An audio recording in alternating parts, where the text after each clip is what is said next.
Once, upon a midnight dreary, while I pondered weak and weary over many a quaint and curious volume of forgotten lore, while I nodded, nearly napping, suddenly there came a tapping, as if someone gently rapping at my chamber door. "'Tis some visitor," I muttered, "tapping at my chamber door, only this and nothing more." Distinctly I remember. It was in the bleak December, and each separate dying ember wrought its ghost upon the floor. Eagerly I wished the morrow. Vainly had I sought to borrow from my books surcease of sorrow. Sorrow for the lost Lenore, for the rare and radiant maiden whom the angels name Lenore, nameless here for evermore.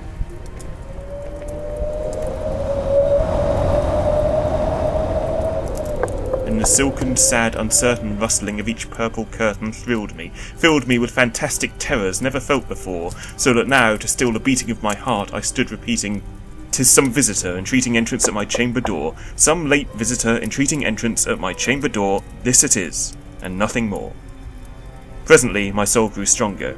Hesitating then no longer, "Sir," said I, "or madam, truly your forgiveness I implore. But the fact is I was napping, and so gently you came rapping, and so faintly you came tapping at my chamber door, that I scarce was sure I heard you." Here I opened wide the door. Darkness there, and nothing more. Deep into that darkness peering, long I stood there, wondering, fearing, doubting, dreaming dreams no mortal ever dared to dream before.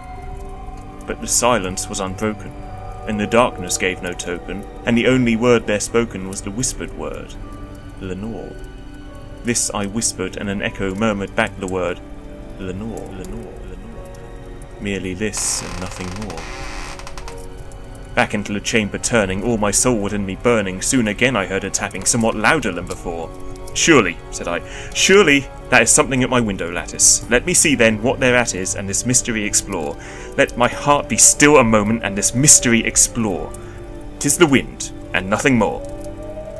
Open here I flung the shutter, when, with many a flirt and flutter, in there stepped a stately raven of the saintly days of yore.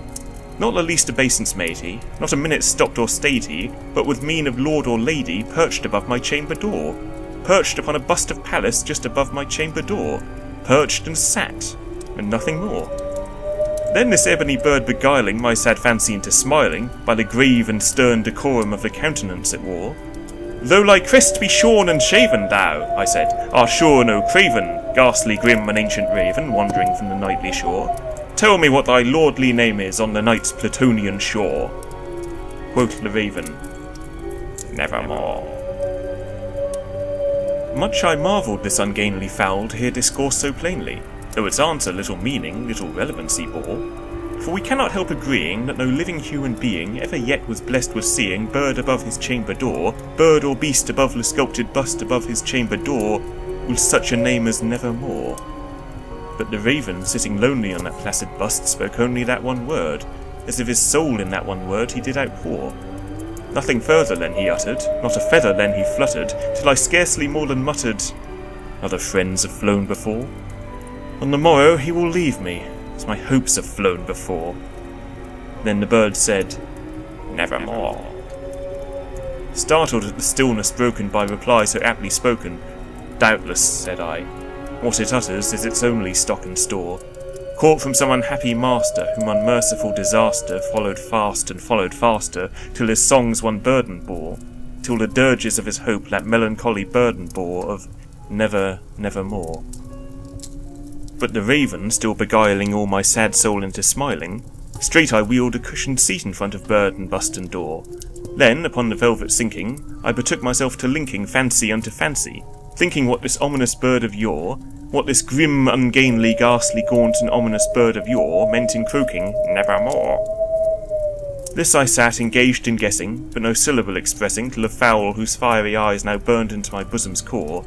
This and more I sat divining, with my head at ease reclining, on the cushion's velvet lining that the lamplight gloated o'er.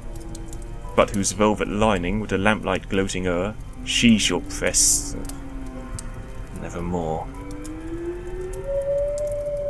Then, methought, the air grew denser, perfumed from an unseen censer, swung by seraphim, whose footfalls tinkled on the tufted floor. Wretch, I cried, thy God hath lent thee, by these angels he hath sent thee, respite, respite and nepenthe from thy memories of Lenore.